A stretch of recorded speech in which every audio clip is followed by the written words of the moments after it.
First off, my name is Kyle. I am speaking to you all from the Boston area, which is where our EF North American headquarters is located. It's actually in Cambridge, Massachusetts. And the photo, this virtual backdrop, is the lobby of our building. Some of our students have been there or will be there in the future. Tonight is all about talking about decision making to departure and really breaking down what the planning process looks like for a gap year, a gap semester, a gap anything. And we're going to hopefully orient all of you to more about what those options are and what the right fit might be for you or for your student, son, daughter, whatever might be relevant for you this evening. We're also so fortunate to have Aaliyah, one of our alumni, who is here live from New York. You can give a little wave. Aaliyah, we're going to get a chance to meet and speak with her shortly. She was a participant on one of our semester programs this past spring in the spring of 2023. So she's got lots of awesome stories, and she's going to talk to you about her planning experience and be able to answer questions along the way. So Aaliyah, you are good to turn your camera off. We'll see you in a short minute here. We're going to give everybody an overview to help you just get acclimated with who we are as an organization as EF. Talk to you a little bit more about what the planning process for a gap looks like. We'll unpack our program specifically, and then we'll get to hear from Aaliyah. All right, let's go. Thanks for being here, folks. I'm really excited to have you all. And I think it's helpful if we can just start at the first question that I most often get when speaking with families, which is, who is EF? And I think a lot of folks are surprised when they find out. First, EF stands for Education First, and that we are actually kind of a big deal. I'll say that in the most humble way that I possibly can. But we are an organization that has been around since 1965. And for those nearly 60 years, we have quite literally helped millions of people to see new places, experience new cultures, learn new things, and discover new things about the world and themselves in that world. So we come to this conversation around GAP programs with deep experience and expertise in running educational travel programs, which we've done for decades. And I would imagine at least some of you, maybe many of you tonight, are coming to us with familiarity with some of our programs that we work with local middle schools and high schools, our EF International Tours, our EF Explore America programs, or a number of our other programs that we partner with colleges and faculty and students and administrators all across the country to help their students to get outside of the four walls and really connect with a meaningful, impactful experience in an international setting. We also like to think of ourselves as globally local. So we have over 50,000 staff in over 110 different countries around the world. So I think it just gives us a unique perspective to be able to know, what's happening locally and make sure that we're delivering our students an experience that's meaningful and really ties into the locale of the places that they're traveling to. And then, of course, it allows us to be there for our students, for our customers in a way that maybe other organizations just can't and don't have the resources to. I think the last piece to this whole puzzle of who we are is because we've been around for a little while, because we are in many different parts of the world, it does give us a bit of a unique perspective to really look at the landscape that is education, especially for our students tonight, which is really the 18 to 22-year-old student. That's who we really serve. That's who our gap year student is with EF. And knowing that there's been a lot of change in the last couple of years that's been building for a while, but of course, COVID has really pushed everything to just move at light speed. And we have many students and families coming to us now really wanting to better understand what the right experience is for them leaving high school. So why don't we start with talking about what a gap year actually looks like in 2023. And there's many misperceptions around what a gap experience is. But I think tonight we really want to set the record straight and let it be known that it's not what sometimes is thought of as a break from learning, or it's not for a student who couldn't get into school, or that this is a backup plan. In fact, I would argue it's quite the opposite. And in 2023, the modern approach to a gap year is that it's intentional, it's focused, and it's centered around personal growth as an advantage for a student. So thinking about how can you leverage the opportunity to do something that will help you get a step up, get a step ahead, just expand your world as an individual, and then take that next step, whether it is to college, which for our students, probably 95% of them are working towards higher ed, whether it's in the States, close to home, some abroad in Europe and beyond, or if it's an alternative path. We have students that are getting their pilot's license and working in the arts and in many different trades as well. So the idea is to help you be as well-rounded, as prepared, and really find some of that spark, inspiration, curiosity, passion that you can bring with you to that next step. Okay, so for those that are here tonight, I just want to level set, who is tonight really targeted for? I think that there's probably three main buckets. If you're someone that's curious about if a gap program could be a good fit for you, you're in the right spot. If you are thinking that you may, or maybe probably, want to take some version of a gap, but you don't know how to make it happen, tonight's a good night for you. And then if you're maybe a little bit more further on the scale to say, like, I am planning to do this, I'm deferred from college or whatever relevant plan you already have set up, tonight we can really help pull it all together and finalize that plan for you. So the first thing that we want to orient towards is there is a lot of, like I said, misconceptions and perceptions around how do you approach planning a gap program, gap experience. And we would argue that it really boils down to three pretty clear and pretty distinct, simple paths to make your gap experience work directly with college. So the first would be that you apply to college just like you normally would during your senior year. You then defer your acceptance, and then you enroll in your gap program. Path two would be that you first say, you know what, I'm going to take a gap year. I know that this is for me. I want to make that happen. And then you use your gap time, your gap year, to apply or maybe reapply to colleges and make that really intentional about finding and selecting the right one. Or path three would be that you're applying to colleges during your senior year, and then you have options in the spring to either defer or to maybe reapply to schools or apply to different schools during your senior year, or excuse me, during your gap year after senior year. So if we put this all on a timeline, this is probably the one that everyone's quite familiar with. We've probably heard the college timeline for, in many cases, a number of years at this point, but the loose overview would be that you start off and you work on all of your research and applications in the fall of your senior year. You hear back sometime in the winter or early spring, and then you finalize your enrollment for your school of choice by early summer. What we would say is that gap planning can really fit right alongside here. And one of the other misconceptions that is really, really common is that if I'm going to take a gap year, I plan it in the summer before I join. And I think, we just see that that's not necessarily the case. And in many cases, it's actually not the best thing for students. So we would offer that there's a plan where you can actually begin by researching gap programs and understanding how that may fit in with the colleges that you're looking at.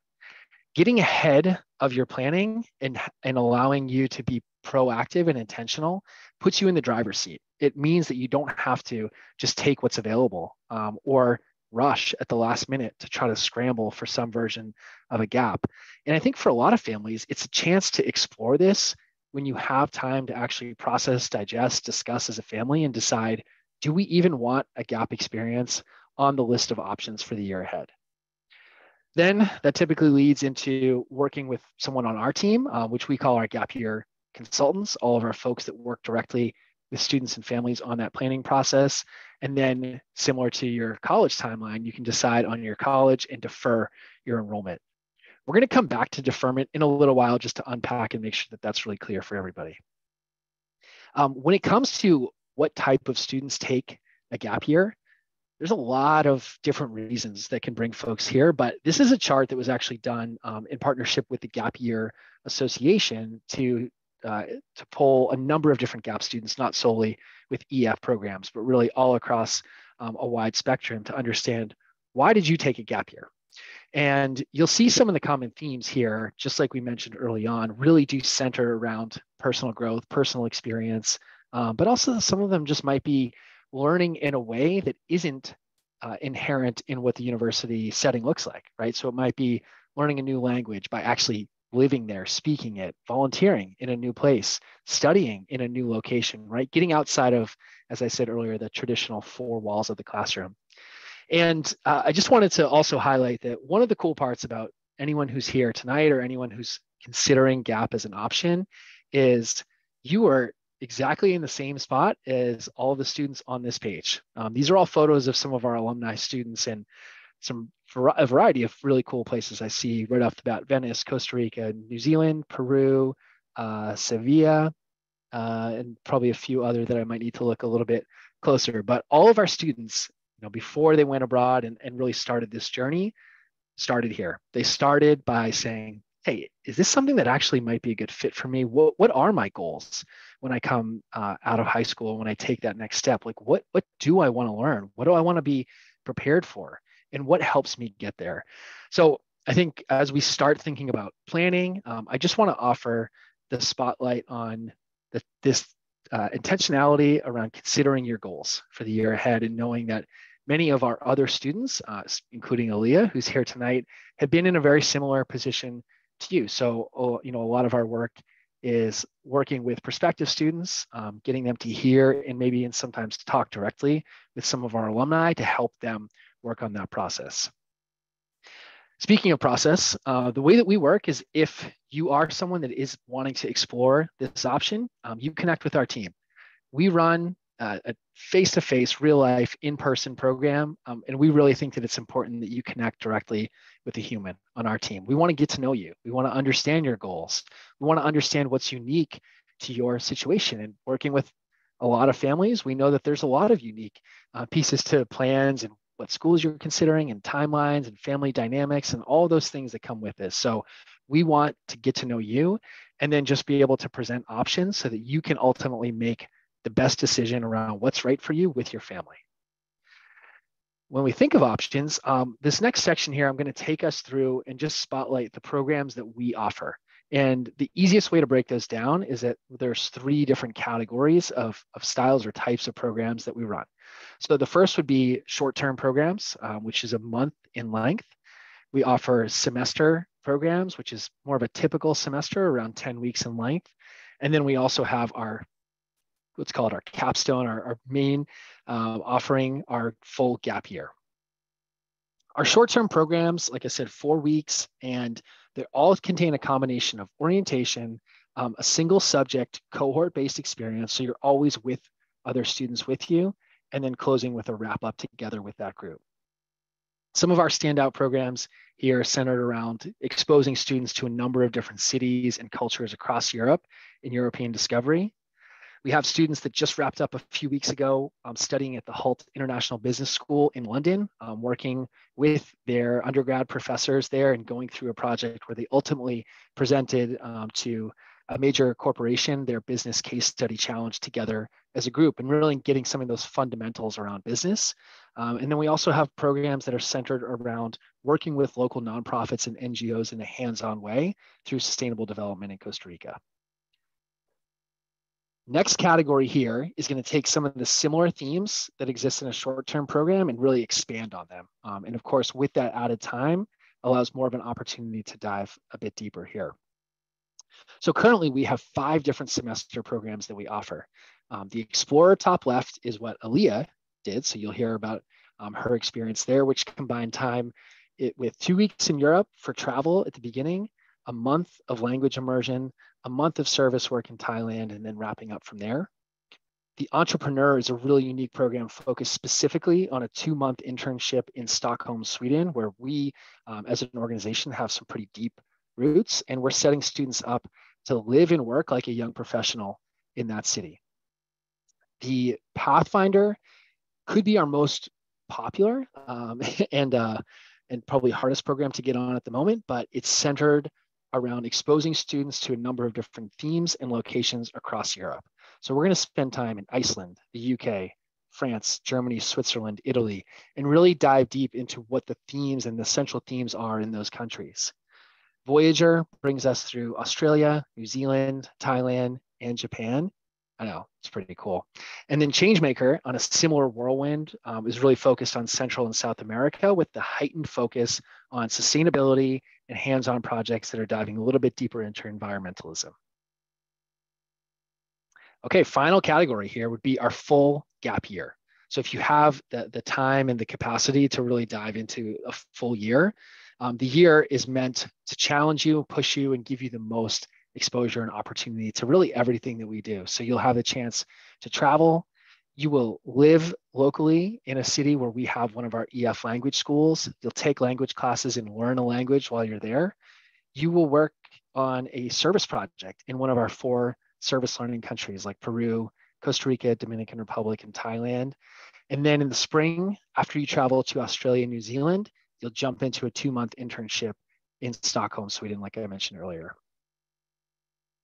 Man, I hope some of these sound interesting too. I know we're going to really skimming the surface right here, but as you can imagine, we've got tons more info on our website with deep day-by-day itineraries and hopefully all of the main details that you would want to know. Okay, so let's say that you came and you were able to really home in on a program that felt like the right fit for you.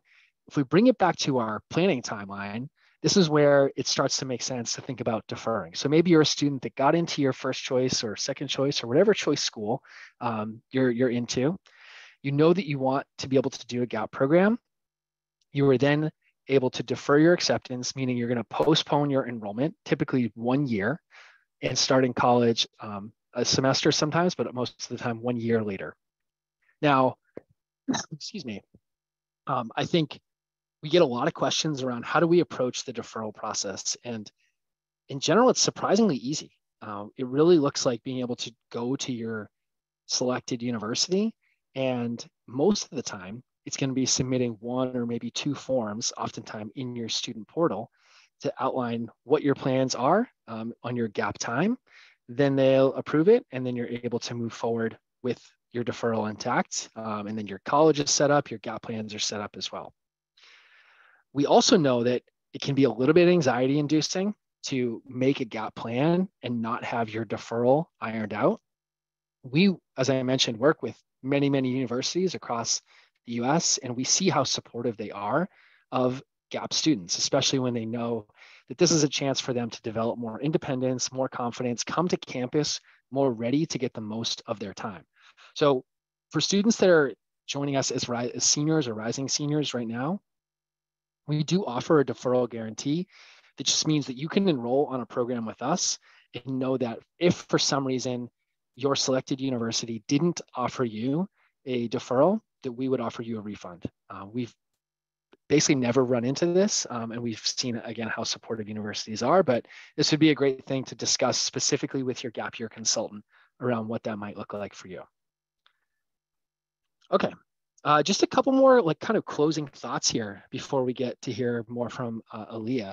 So for a long time, Harvard's been a leader in many different things, but one of their biggest areas is really being a leader and a thought leader when it comes to gap programs. They actually offer, as it says, admitted students the chance to defer enrollment for 1 year to travel, pursue a project or activity, work, or spend time in another meaningful way.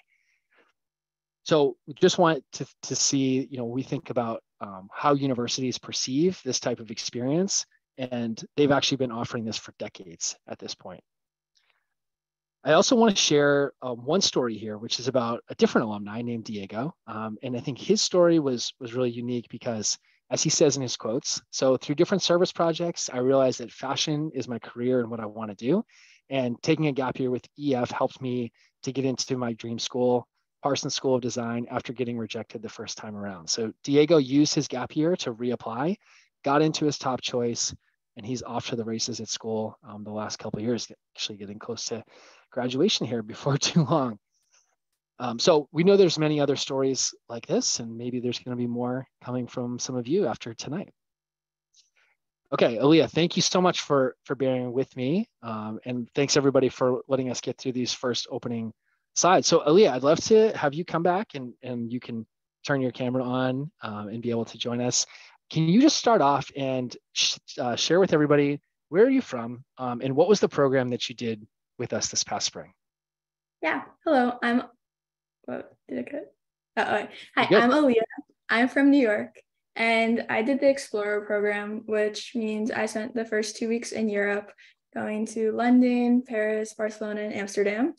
And then I got to do a language study in Japan, and I was in Tokyo, right in the heart of Tokyo. And then a month in Thailand, and a final wrap up with my friends from Europe in Lisbon again for 1 week. It was incredible, Amazing. as you'll hear. Okay.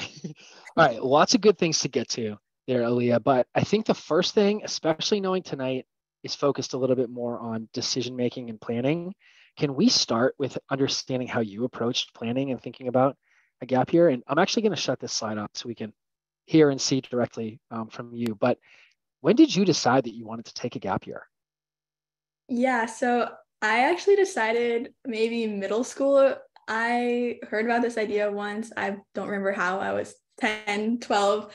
And when I heard about that, it was an immediate yes for me. It was a chance to travel the world, add a whole year to my life of traveling and new cultures. And I'm going to college anyway. That wasn't a problem. I'm still going after. I'll still be a freshman, the same as the next person. But that was that. So I always wanted the reason to travel. And in terms of your decision-making process, like how did all that unfold? Like, did you go and present this to your family? Did you guys have to sit down and discuss it? Were you researching programs? Like, what did all that look like? Yeah, so my family was really open-minded to it. Again, we've known about this concept for years. It was something they were always excited for me to do. But I pretty much took it into my own hands. I did all the research on what kind of gap year I wanted, what programs, how long, if I wanted more like tourism, educational, environmental, kind of what I was looking for. And I went through them. I went on Zooms just like this, spoke to people, and decided ultimately that this program was the best because it incorporated everything I wanted. Because I got to see so much and really got to see it too. Not just like, I wasn't just touring, like I got to live in different places for a while. And that was exactly what I wanted to do to truly immerse. Did you have any, because it sounds like you had at least a decent idea of what you were wanting to get out of your gap year. Did you have specific like goals or outcomes that you wanted to walk away from the year with, or how did you approach that? Yeah, so a goal for me was, not if it's a goal, but just learn about other people's cultures. I am so fascinated with other people and the world. So I got a chance to, it wasn't, again, not just like a 1 day, okay, I went to this site and I'm done. I got to truly live there. I got to speak to locals. I got to learn their language. In Thailand, we were in like rural Thailand helping and befriending the kids at the school. And there was so much culture. And that was something I really wanted because there's only so much. I mean, okay, New York does have a lot of culture, but I just really wanted to learn more about what was outside of my bubble and see the world for what it really is. Yeah, we might need to hear about some of the takeaways that you got from that. But let's keep going on this planning train just for a little while longer. We get a ton of questions about like approaching the gap and college planning process. Can you just talk to us? How did you approach that? Yeah, so I applied to college the same as everyone else my senior year. I decided what university I'm going to and enrolled, all set. I think I was already enrolled in my gap year when I committed. And then I sent them an email saying, hi, I'm doing this. I told them what I'm doing. So like, I'll be studying language here, doing this there. And then I'd like to enroll at this school next year. And they're like, awesome. And that was that. It was maybe a paragraph that I wrote, and it was so seamless. Didn't have to do anything more than that. And what do you think, like in terms of your friends, your family, were people surprised that you were taking a gap year? Were they like, Leo, what the heck are you doing? Like, what is this whole gap year thing? Or what was the reception like for that? Yeah. A lot of the parents were jealous. They're like, oh, I wish I did that. Oh, do they accept grandmas? My grandma always says that all the time. But We'll have to ask. Yeah. my friends, some of them didn't really understand. Some of them were like, if I did a gap year, I would never go back to college. Like, how can you do that and then just go back to a classroom? And my response was, if you're not sure that a classroom setting is right for you, then maybe taking time to learn about yourself is actually the right thing. Like, that is the person who really would do it. But most people were super supportive and thought it was really cool, but still just chose to do the traditional 4-year college plan, which is totally right for some people too. But yeah, my friends definitely we're a bit jealous. Yeah, I was gonna say, can I ask now, knowing that you've been through your year, what do they think at this point? Now everyone who told me, oh, like it might be kind of weird, regrets it. They're like, I wish I took. Everyone says, I wish I did a gap year. I don't think I was ready for college, or I was ready for college, but I'd be ready for college after my gap year too. Like so many people say that, and it's really understandable because it is such a unique experience that. Yeah, amazing.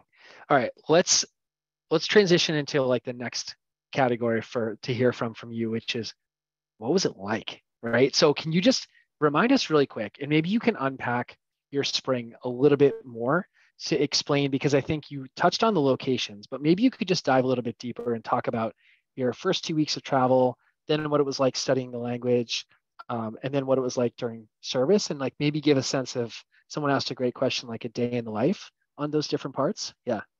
For sure. So in Europe, that was more guided. We were with people from all different programs. So you can pick which language you study and which other internship or service you do. So even though I did Japan and Thailand, I was still in Europe with kids who went to Berlin or Nice or anywhere. And the group was split into three, like all the gap year kids were split into three just to make it more manageable. And we were with a local, well, I guess not local, because we went to a lot of cities, but a European tour guide, and Right. he actually spoke so many languages, which was really helpful. He was incredible. We loved him. And he would take us around, and we got to explore the cities with local tour guides too. And we also had a lot of free time though, where we weren't just like stuck to like a schedule every day. Like you have to wake up at 7. Like we were seeing the big sites, but also given the free time to explore what we wanted to see in the city and make the city a personal experience for us, which was great. Yeah. Thanks for highlighting that. That was, somebody was curious about that free time balance. There's always free time, even if with scheduled time. Yeah. Yeah, it's always free time, but also not too much where you're like, what am I doing? Yep. I really liked it because they set me up so I could see the big things in the city. And then from that, I got to see what I wanted to see. Like, okay, the Eiffel Tower was really cool. And now I can see or understand if I want to go to a museum in Paris or what aspects of each city I wanted, because EF gave me an overview of each one. Sure. Yeah. Yeah. And then transitioning into language. Yeah. Yeah. So we all said goodbye. And then I was in Tokyo with a home family, and I loved my home family. My homestay family, they truly made my experience unforgettable. It really was the like final click that immersed me. I was coming home speaking the language with them, as challenging as it was. We would have the mom would cook me dinner. We'd all have family dinners together.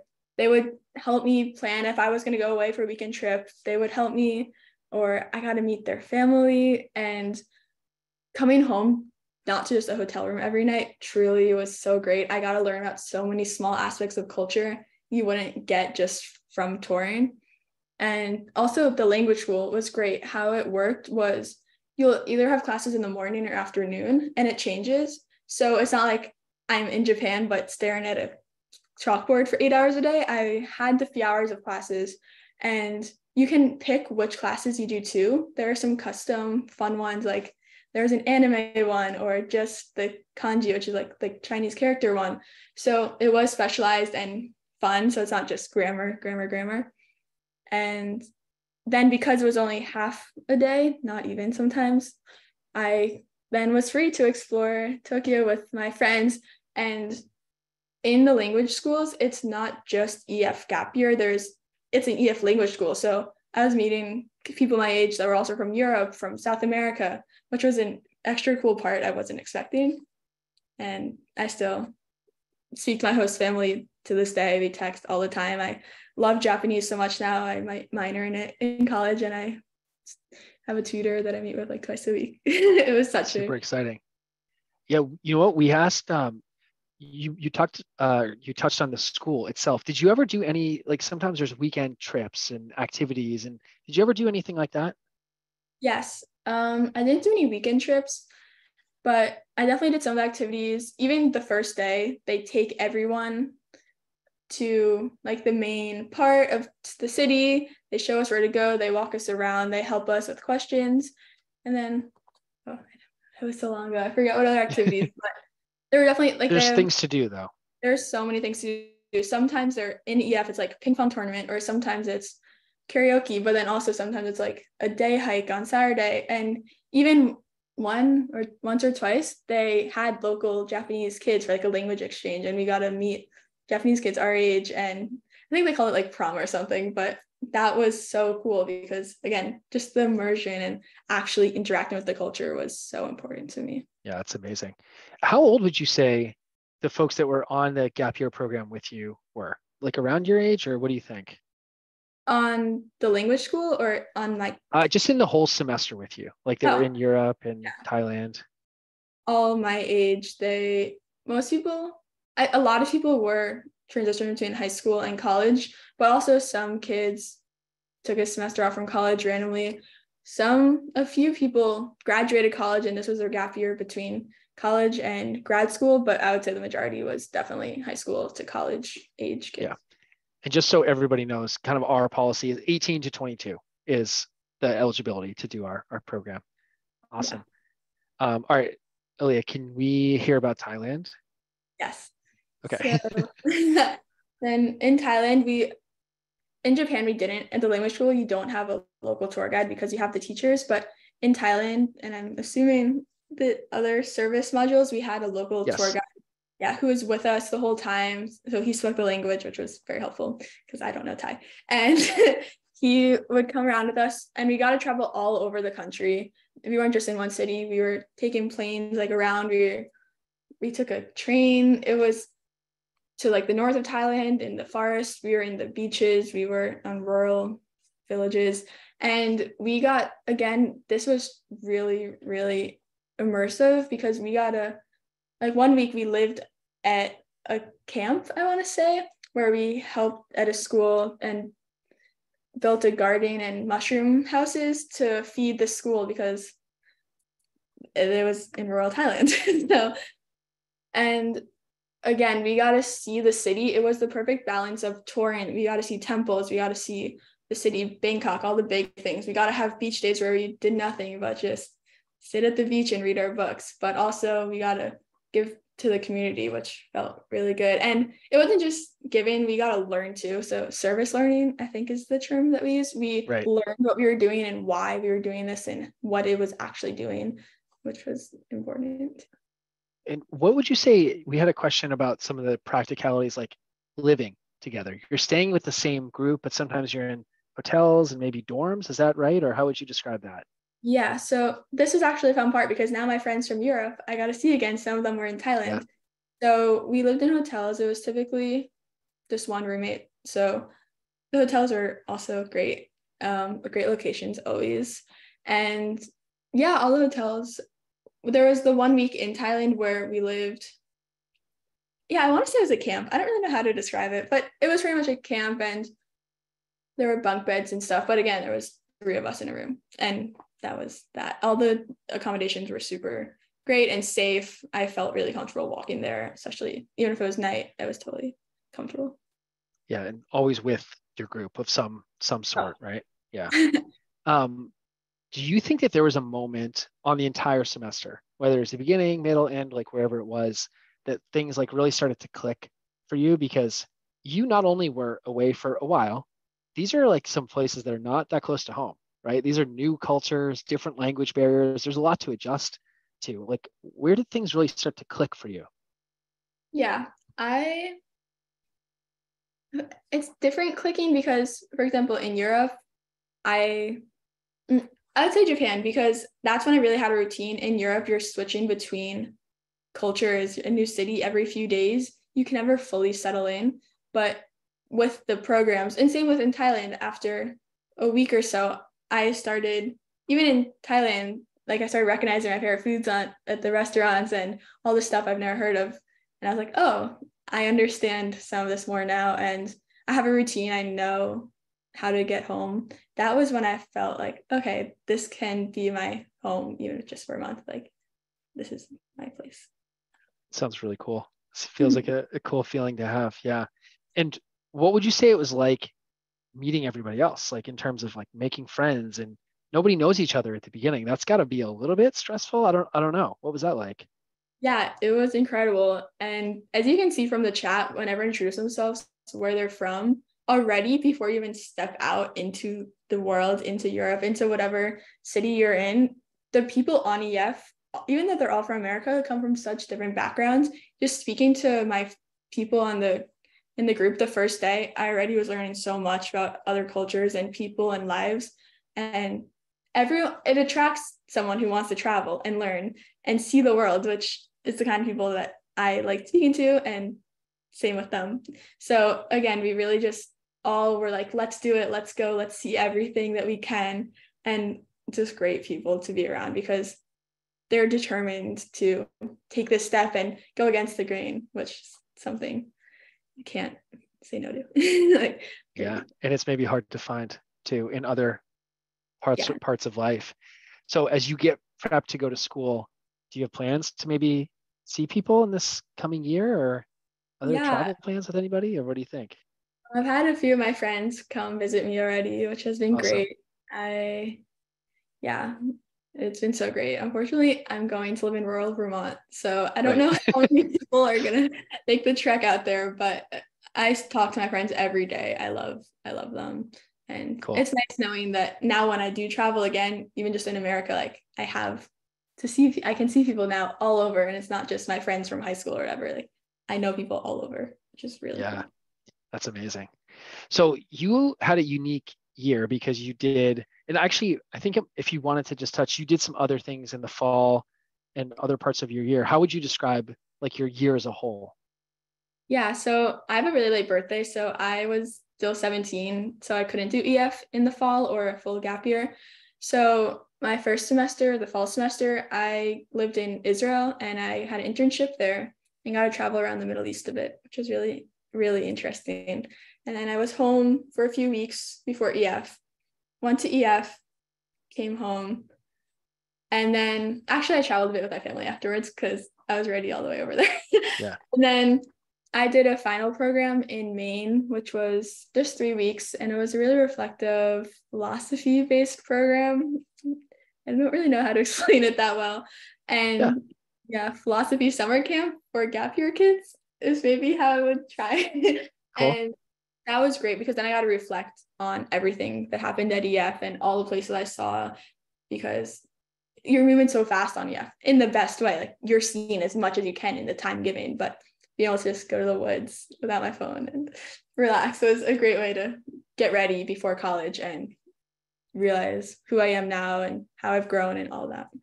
Cool. What do you think some of your big takeaways were in that reflective moment? And it feels like it's a great time of like the summer before stepping to your next step. Like, what were the big takeaways for you? Yeah. Well, this one's more obvious, I would say, but I realized more what I want to study and do with my life. I realized I want to continue learning about other people, other cultures, traveling, seeing the world, and not just being like restricted to my bubble. So now I'm probably going to be an anthropology major or a linguistics major or something that allows me to just keep learning about other people because it's so interesting seeing other cultures. And then also, I would say I became so much more independent, not in ways like I thought I was independent before I left, but all of a sudden I just got to travel the world at 18. And that's something most college kids can't say. So I really learned who I am. I had a new chance to be who I was, which was really cool. Like no one knew who you were. So it's your chance. You can be whoever you want, which was really, really incredible. Amazing. That's awesome.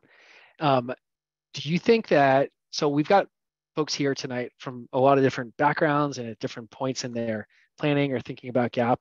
So if you were to be talking to somebody who is you last year, right? Like, or maybe let's go a little bit back from that too, because last year you were already on the road, but Yeah. somebody that hadn't gone on their gap year was just thinking about it, just considering it at this point. What do you think would be helpful advice to share with somebody who's in that stage? Yeah, that's a good question. I would say be open-minded. You are going to encounter things that you don't know, and you have to just accept that like there's other cultures that you're not used to and certain foods or people and just going into it knowing that not everything's the same as it is in America, which is cool. That's why we travel. But sometimes it is hard, and it's hard when no one speaks your language, no one can understand you. But you have your EF gap year friends, you have the language staff, or you have your tour guide, and that's what you're there for. And the hard parts make it worth it. Wow, that's amazing. And how about on a similar line of thinking? If somebody came to you and said, Ilya, I'm taking a gap year. I really want to make sure that I get the most out of the experience. What do I need to do? What would you coach them on? Yeah. Again, I think just deciding what kind of gap year you want. So if you want, there are some gap years where you can just take college credits in a different country, which is totally cool. There are some where you can do a language for the whole time. There are some where you can just do touristy, check cities off your bucket list. And I chose EF because it had all of that. I got to do all of that combined in different cities. So just make sure that you're doing the type of program you want, because there are so many different options and ways to do a gap year. There is no one standard gap year.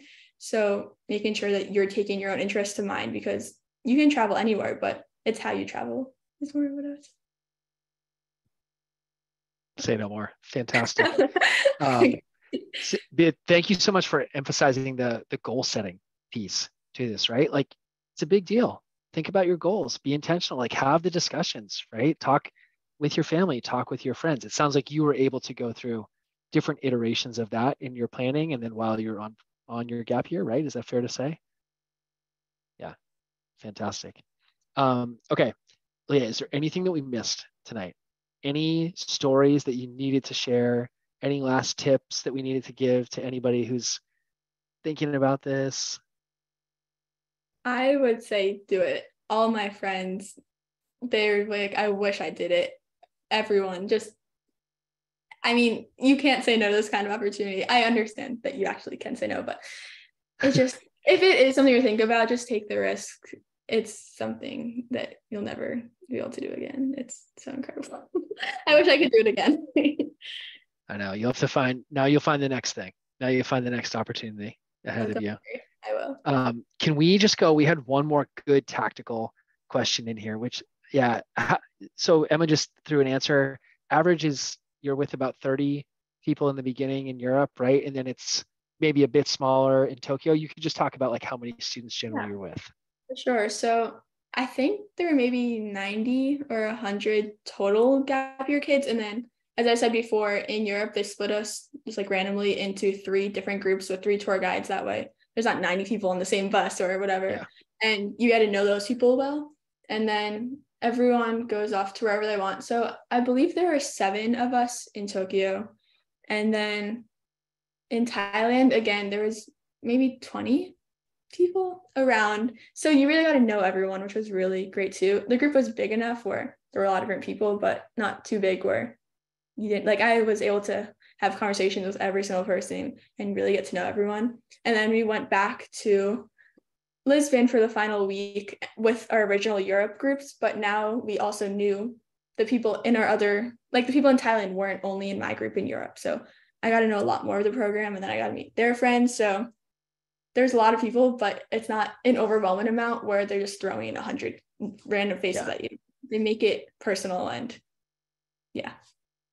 And I'll just add for context is every program works a little bit differently too. So from our side, for folks that are looking at like Pathfinder, Voyager, Changemaker, they all function a little bit differently. So that's a really good question to unpack with your gap year consultant.